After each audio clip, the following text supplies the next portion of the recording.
Hello, this is Lady Boulay, and I hope you're having a wonderful day. Thank you for your support. Thank you for subscribing to the channel. Thank you for your thumbs up, for your comments, and thank you for sharing the videos. Thank you for all you do to support the channel. This young woman's name is Angel Reese. She's 20 years old, and she's a shooting guard and a small forward for the LSU Tigers women's basketball team. Her team recently won the National College Women's Basketball Championship against the University of Iowa.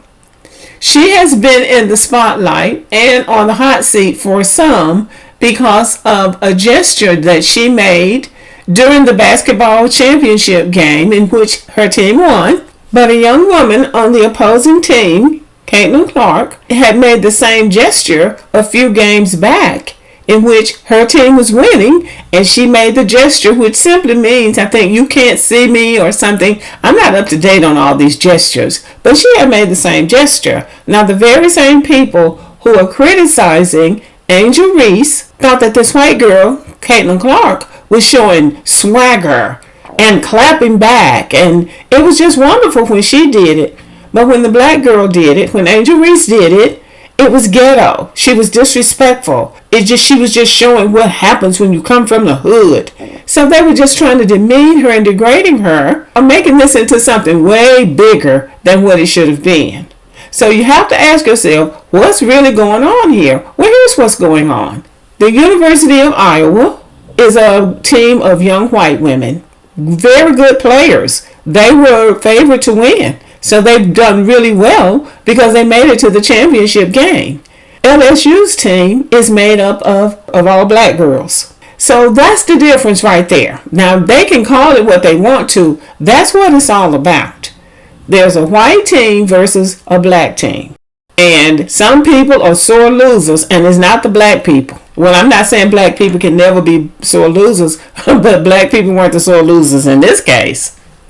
And so that's what they are hiding behind. They're mad because she didn't do the gesture right, or she did it longer than Caitlyn did it, or that's not how you act when you win. They're hiding behind that. But the real reason is they're just mad because the black girls won and the white girls didn't. That's what this is all about. They can frame it like they want to, and they can fake it like they want to, but that's what they're mad about.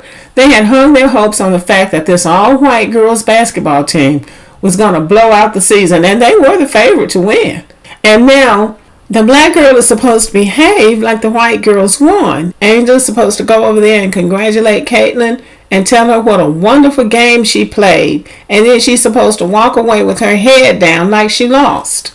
The whole thing about the American system is, if you win against a white person, you're not supposed to show excitement or show any kind of boldness like, I'm the best, I won, or we won because we're the best. You're not supposed to do that, because that makes white people feel bad. That shatters their ego, their sense of superiority. That does damage to their ego because they have bought into that. They really believe that, so they think they're supposed to win. And when they don't win, especially up against a black person, now they have decided how you are supposed to behave, just like they did at the Academy Awards with Angela Bassett when she lost. They wanted to decide how she was supposed to behave. Now they want to decide how this young woman should behave when she won. Now when Jamie Curtis won her Oscar, she jumped up and showed excitement, and she was happy. That's okay for her. But now, when a black person wins something like an Oscar, you can show excitement. But when you get up on that stage and give your acceptance speech, you better say something about a white person, about the director, about the producers, or your amazing cast, and some white person that if it hadn't been for that person, you don't know how you would have gotten through that role. You better say something about some white person, even if you forget to say something about your family, your children. You better say something about some white person. The late outstanding actor Sidney Poitier was given a Life Achievement Award in 2002, and during his speech he talked about the black people who had helped him along the way and been an inspiration to him. Because Sidney Poitier, who came from the Bahamas, actually started his career in New York City with the American Negro Ensemble Company. That's where he learned his craft. That's where he got his start. But once you move out of that space and move into Hollywood, now you're supposed to forget all about the black people. But he didn't. There were black people who were presenting and speaking on him. And later on, there was a white person. I don't remember the white person's name, but he was really salty because he said a lot of white people had helped him, and he didn't mention any white people. So they want you to recognize them, even if they wouldn't recognize you in the same situation. But back to this game.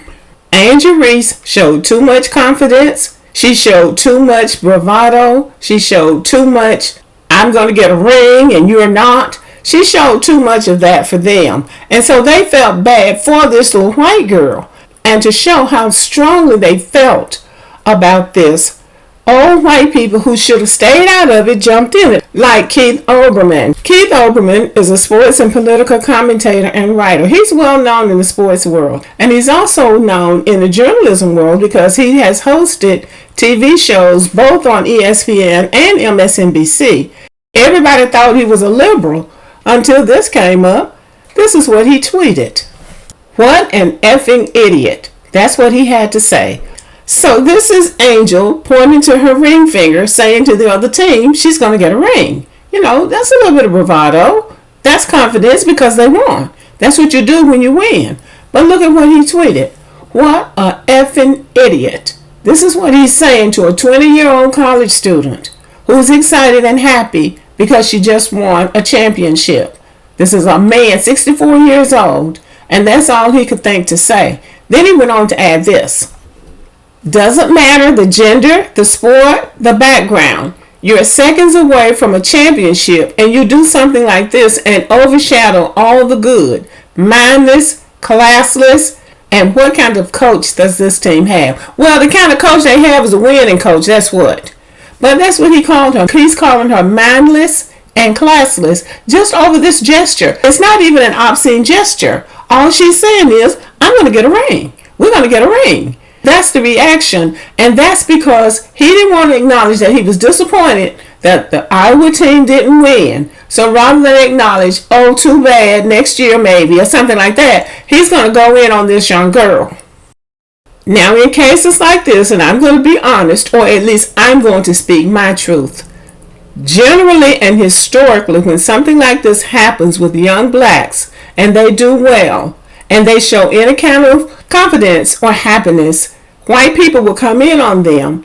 Black men won't say anything because black men have a bad history with white men about things like this too. A black man could lose his life over some nonsense just like this. So black men usually will hold their peace and say something like, well, just take it, or it doesn't mean that much, or something like that. Black women have always been willing to say something, especially if it was their own child.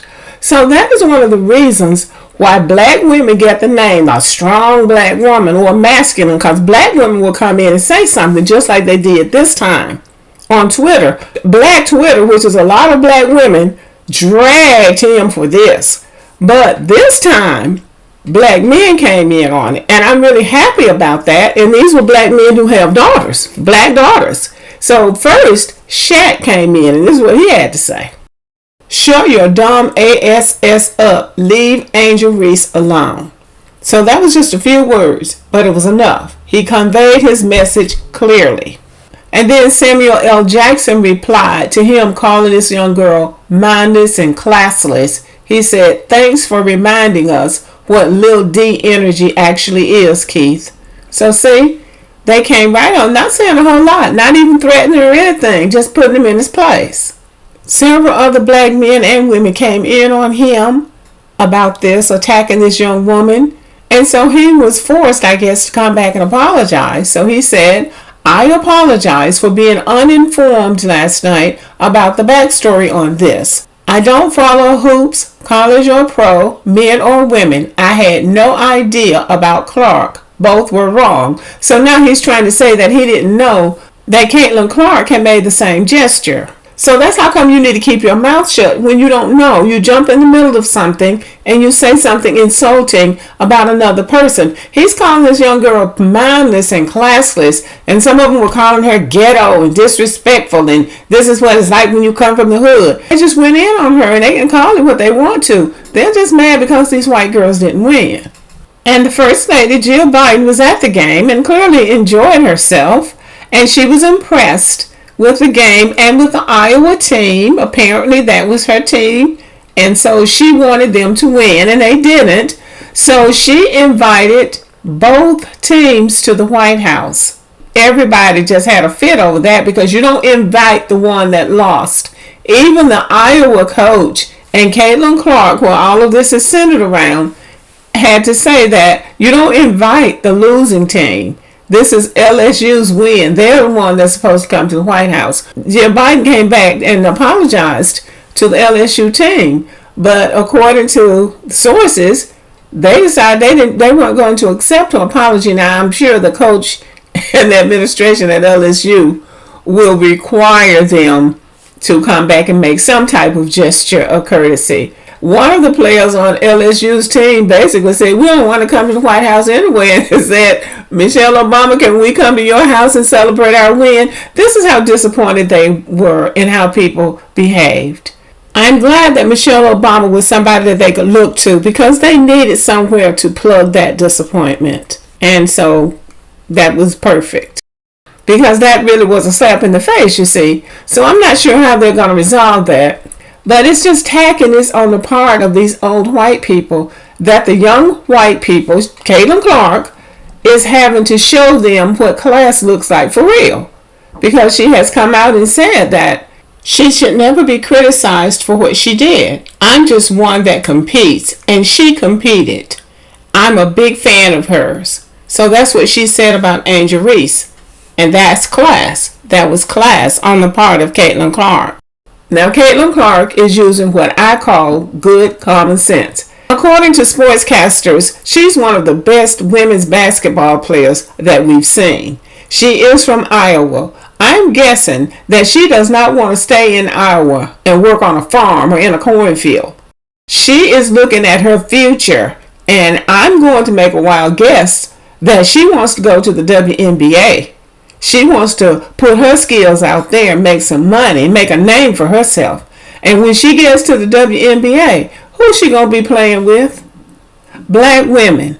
And those women can make or break you. I'm pretty sure she doesn't want to go to the WNBA looking like a sore loser or a bigot. So she is taking a high road every time because they've been throwing questions at her and basically wanting her to say something negative about Angel Reese, and she won't do it.